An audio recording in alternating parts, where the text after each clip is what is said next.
Le nationalisme de Marine Le Pen, c'est une vision de la France qui est agressive parce qu'elle suppose qu'il y a des ennemis intérieurs. Marine Le Pen, elle passe son temps à essayer de dire il y a des vrais Français et des faux Français. Ce sont des idées évidemment que je combats, ces idées nationalistes, ces idées de rejet de l'autre, ces idées xénophobes. Il faut les combattre. La montée de l'antisémitisme et du nationalisme xénophobe. Face à la menace des nationalistes. Le nationaliste blanc. Le nationalisme, c'est la guerre. Le nationaliste pas blanc. Le nationalisme, c'est la guerre. Le nationaliste fasciste. Le nationalisme, c'est la guerre. De nos jours, le mot nationalisme est un mot qui a tendance à faire peur. Et pour beaucoup, il peut se résumer à cette très célèbre phrase de Mitterrand « Le nationalisme, c'est la guerre ». Qui donne l'impression que le nationalisme serait une idéologie qui prônerait la confrontation contre le reste du monde et le repli sur soi. Et après les deux guerres mondiales, motivées en partie par des idéaux nationalistes, il a été considéré comme un poids dont il fallait se débarrasser. Or, si on dépasse ce résumé un peu grossier, on se rend compte que le nationalisme, c'est bien plus que ça. Quoi qu'on en pense, c'est une philosophie très complète et qui prend en compte tous les éléments de la vie d'un pays. Alors, que vous soyez nationaliste ou antinationaliste, ce que je vous propose ici, c'est de découvrir cette philosophie afin d'enrichir votre réflexion sur la question en vous proposant un autre son de cloche que celui qu'on entend littéralement partout, à savoir le nationalisme, c'est la guerre. Et le point de vue que je vais vous présenter aujourd'hui, c'est celui d'un contre-révolutionnaire. Parce que si les penseurs révolutionnaires sont encore très largement étudiés à l'école, les penseurs traditionalistes et contre-révolutionnaires sont totalement passés à la trappe. Ainsi, on voit régulièrement la révolution présentée comme une formidable avancée, une lutte contre l'obscurantisme, les lumières qui éclairent le monde, etc. Bref, le discours par défaut. Et pourtant, tout le monde ne partage pas ce point de vue, et c'est ce qu'on va voir ici. Alors, il n'y a pas longtemps, j'ai lu un livre. C'était « Les raisons du nationalisme » de Léon de Montesquieu. Et il est fort probable que vous n'ayez jamais entendu ce nom auparavant parce qu'il est totalement tombé dans l'oubli. Né en 1873 et mort à la guerre en 1915, il était l'un des principaux membres de l'Action française. Et dans ce livre, Montesquieu se base sur la pensée de nombreux autres auteurs pour proposer une synthèse de la pensée nationaliste. Une synthèse dont je vais moi-même faire la synthèse. Parce que oui, ceci est bien la synthèse du livre. Ça ne veut pas dire que je partage toutes les idées de l'auteur à 100%. Mais je vais m'efforcer de mettre mon opinion de côté pour ne pas trop parasiter son message.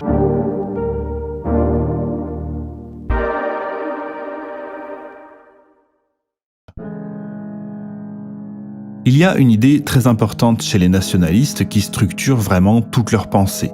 C'est l'idée selon laquelle les sociétés humaines n'échappent pas aux lois naturelles et qu'elles fonctionnent comme n'importe quel organisme vivant. Alors, ça a l'air tout simple dit comme ça, mais cette pensée implique énormément de choses.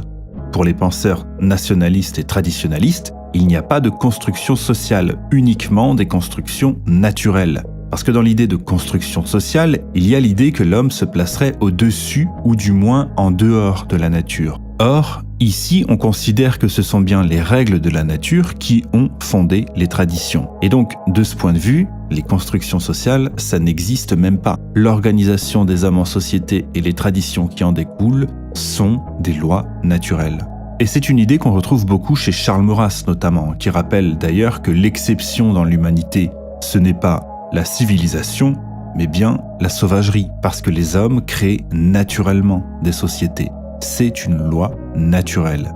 Et l'idée, c'est donc de chercher à comprendre ces règles et d'adapter sa manière de vivre en fonction, parce que on ne commande à la nature qu'en lui obéissant. Et ces lois naturelles, chez un peuple, elles s'incarnent dans ce qu'on appelle la tradition.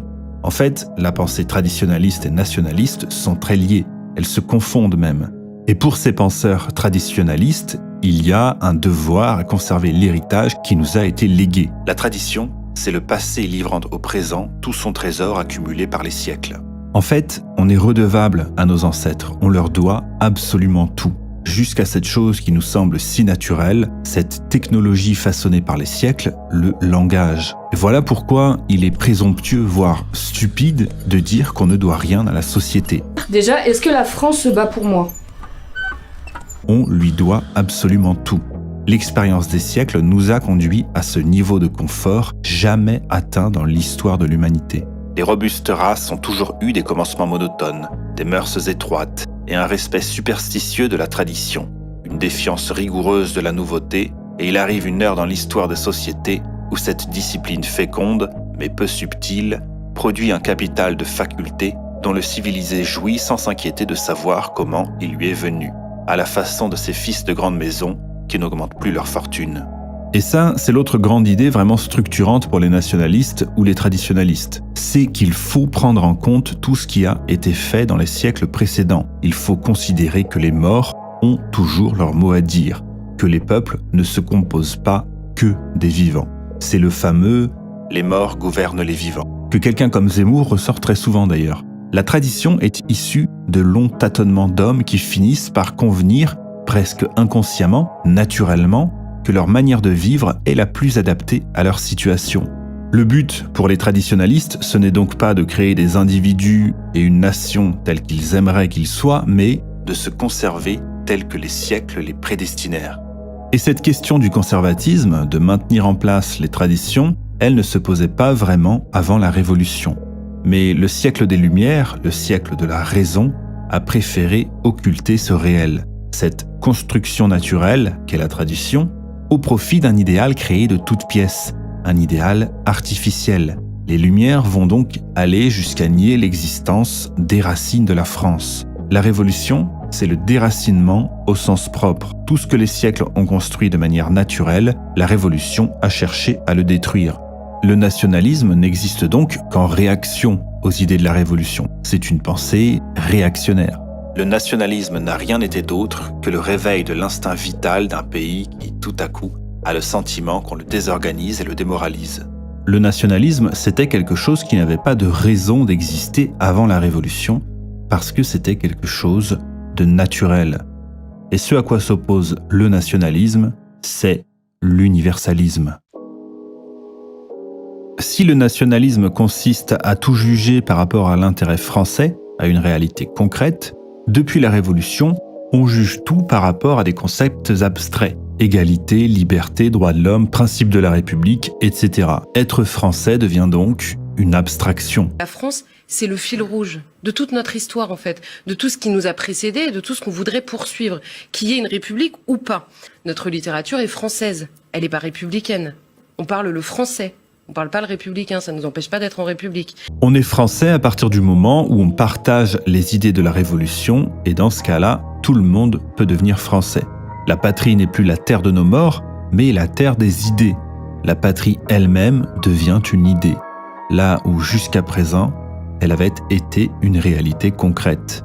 En fait, pour un révolutionnaire, la patrie, ce n'est pas la France, mais les idées de la Révolution. Rousseau a d'ailleurs déclaré « S'il est un État où règne la justice et la liberté, je suis citoyen de ce pays-là ». Donc en clair, je suis français pour l'instant parce que, pour l'instant encore, la France est ce pays-là, mais si la France reniait ses idées, je renierais la France. Avec les philosophes des Lumières, on n'est plus attaché à un lieu, à une terre, mais bien à une idée. Et si on devait définir le nationalisme en une phrase, ce serait la volonté de faire passer les intérêts du pays avant tout le reste. Là où l'idéologie universaliste considère que la France devrait être traitée au même niveau que tous les autres.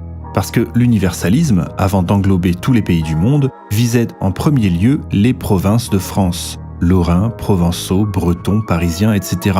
La République, pour créer un homme nouveau, a donc cherché à détruire les particularismes culturels pour créer un homme unique, une culture nationale. La République française a donc créé sa culture en sacrifiant toutes ses cultures.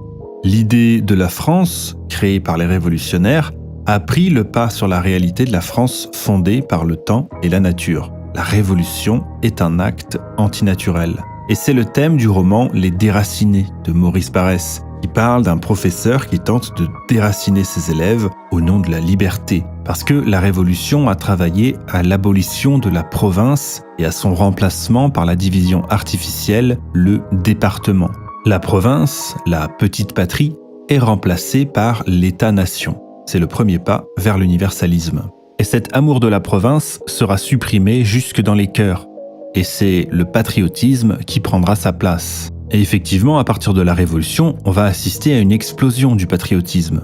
Et d'ailleurs, pour beaucoup, le patriotisme vient de la Révolution elle-même. Certains aiment bien dire aussi que le patriotisme est une valeur de gauche. Tu connais l'histoire du patriotisme. Dans l'histoire française, pour le meilleur ou pour le pire, elle s'enracine plutôt à gauche, puisque finalement c'est une création de la Révolution. Mais Montesquieu s'oppose à cette analyse parce que ce sentiment existait déjà avant. Le patriotisme révolutionnaire, pour Montesquieu, c'était un patriotisme factice, causé notamment par la crainte de l'envahisseur. Les penseurs révolutionnaires, et Rousseau notamment, n'étaient pas attachés à une terre, à une culture, à une tradition, mais bien, je le répète, à des idées abstraites. Et ce patriotisme révolutionnaire n'a été qu'une étape transitoire vers l'idéal internationaliste. Edmund Burke dira d'ailleurs à ce sujet dès 1790, et c'est assez impressionnant, « On s'est vanté d'avoir adopté une disposition géographique, que toutes les idées locales seraient éteintes, que le peuple ne serait plus connu sous le nom de Gascon, Picard et Normand, mais de Français, avec une seule patrie, un seul cœur et une assemblée. Mais ce qui arrivera vraisemblablement, c'est qu'au lieu d'être tous Français, les habitants de ce pays ne tarderont pas à n'avoir plus de patrie. » La Révolution, en abolissant la province, en supprimant les traditions locales, a détruit l'amour naturel des hommes pour leur terre au profit de l'amour d'une idée. Les révolutionnaires n'avaient aucun problème à sacrifier la France à leur idéal. Difficile donc, pour Montesquieu, de les considérer comme de véritables patriotes. Et Montesquieu note aussi ce symbole très intéressant. La Révolution n'a laissé comme monument que le Champ de Mars, c'est-à-dire un énorme espace vide qui accueillera bientôt l'exposition universelle. Symboliquement, on détruit le royaume de France pour y accueillir le monde entier. L'universalisme a donc transformé la France de l'intérieur et c'était une première étape indispensable parce que cet universalisme impliquait que la France devienne le pays de tous. Et ça, c'est un grand paradoxe. Un pays qui base son identité sur l'universalisme et non sur ses particularismes, c'est la négation même de l'identité. Et ne pas considérer son pays comme plus important que les autres, ça a quelque chose d'assez étrange, voire malsain. Celui qui n'aime pas sa mère plus que les autres mères et sa patrie plus que les autres patries n'aime ni sa mère ni sa patrie. Le patriotisme révolutionnaire, c'est une lutte pour une nation dont tout le monde peut devenir citoyen, une idée abstraite. La patrie n'est plus faite d'espace ou de temps, mais d'idées. Et cet universalisme, qu'on appelle beaucoup moins poétiquement aujourd'hui le mondialisme, a bien été ce que Montesquieu avait prédit, à savoir un déracinement généralisé.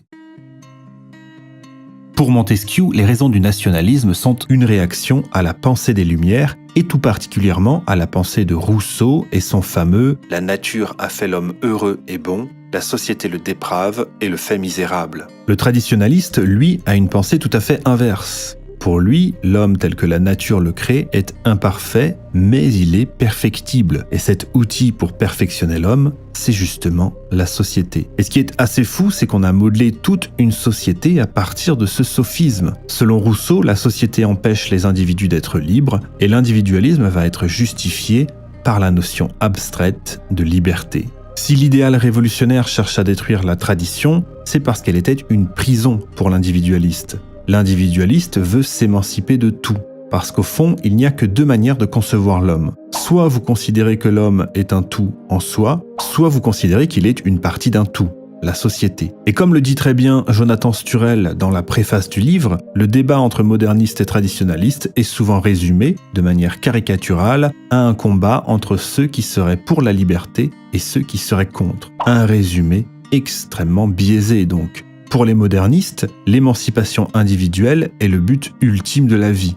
Ainsi, la vie en société devient une contrainte dont il faut chercher à s'extraire. Pour les traditionnalistes, la société est le cadre qui permet à une existence de se déployer dans les limites de la nature et de ses possibilités. Bref, une vision utopiste contre une vision pragmatique. Pour les traditionnalistes, l'homme est avant tout le fruit d'un environnement culturel et social. L'homme est façonné par son milieu. Une idée insupportable pour les révolutionnaires qui y voient un obstacle à l'expression de leur individualité. Et dans son livre, Montesquieu va prendre le contre-pied de tout ça. Pour lui, le déterminisme et l'individualisme n'ont pas à être considérés comme opposés. Il va prendre l'exemple de Maurice Barrès qui est arrivé au nationalisme par l'individualisme. Et pour comprendre ça, il faut revenir sur son roman de l'énergie nationale, composé de 3 livres, et Déraciné, L'appel aux soldats et Leur figure. Dans ses écrits, il va pratiquer une forme d'auto-analyse. Donc on est vraiment dans l'individualisme à l'état pur, voire dans l'égocentrisme, le culte de soi. Mais pour Barrès, il y avait l'idée que cette analyse qu'il faisait de lui-même pouvait l'aider à se recomposer. Et ce qu'il a découvert en fin de compte, c'est que pour comprendre qui il était, il avait besoin de comprendre d'où il venait. Et ce que finit par réaliser Barrès, sa grande conclusion, c'est la chose suivante. Je vis que je n'étais qu'un instant d'une longue culture, un geste entre 1000 gestes d'une force qui m'a précédé et qui me survivra. Ce qu'il finit par comprendre donc, c'est qu'il est son pays. Et voilà pourquoi il se déclare nationaliste. Pour Barrès, un nationaliste, c'est un Français qui a pris conscience de sa formation, qui sait que s'il est ce qu'il est aujourd'hui, c'est la France qui l'a fait. En fait, on est son pays avant d'être soi-même. Mais à une époque comme la nôtre, où l'individualisme est à son paroxysme, c'est quelque chose d'assez difficile à entendre, parce qu'on est conditionné à être plus attiré par l'idée d'être unique que de faire partie d'un tout. Donc, on l'a vu, on peut opposer révolutionnaire et traditionnaliste sur plusieurs points. Individualisme contre traditionnalisme, utopisme contre pragmatisme, et on pourrait même en rajouter une dernière, raison contre émotion. Parce qu'effectivement, les révolutionnaires font cette erreur monumentale de penser que l'homme est une créature rationnelle. Le traditionnaliste, lui, dit au contraire qu'il est avant tout un être affectif. Et les penseurs révolutionnaires ont voulu croire en leur idéal au point de penser que la raison était le seul principe à l'œuvre derrière les actions des hommes. Et c'est paradoxalement la vision du monde la plus déraisonnable qui soit. La véritable raison, c'est de prendre en considération le caractère intrinsèquement sentimental, émotionnel, irrationnel de l'homme. Et ce n'est pas trahir la raison que de dire ça, c'est admettre un fait. Nous ne sommes pas des êtres faits uniquement de raison. Et le reconnaître, c'est ça, être véritablement rationnel. Le penseur révolutionnaire parle de l'homme tel qu'il aimerait qu'il soit, le penseur traditionnaliste parle de l'homme tel qu'il est.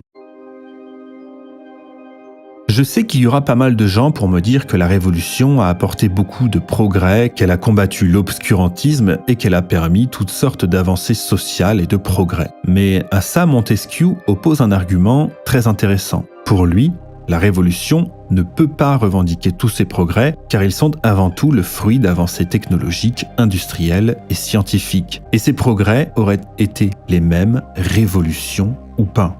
Et après tout, on ne peut que constater que ces progrès ont aussi eu lieu dans des pays où il n'y a pas eu la Révolution. Alors ici, il ne s'agit pas pour Montesquieu de réécrire l'histoire avec des si, mais bien d'affirmer que c'est l'Ancien Régime qui a planté les graines de ces progrès et la Révolution qui les a récoltés. En clair, les changements positifs qui ont eu lieu après la Révolution sont davantage dus aux progrès techniques qu'au changement de régime. Mais ce sont toujours les vainqueurs qui écrivent l'histoire, c'est bien connu. Voilà pourquoi je ne peux que vous encourager à vous intéresser à ces penseurs contre-révolutionnaires qui ont souvent des idées très intéressantes et très riches, qu'on soit d'accord avec eux ou pas. Et avant de vous quitter, j'aimerais vous lire une prédiction assez impressionnante que faisait Montesquieu dans ce livre il y a plus de 100 ans. L'œuvre de la Révolution ne se trouve pas achevée. La famille résiste encore. L'individu n'est pas encore complètement libéré. Il le sera demain, par l'établissement de l'union libre et par la complète abolition de l'autorité du père de famille, ce qui lui reste de cette autorité, l'éducation de ses enfants lui étant retirée pour être confiée à l'État.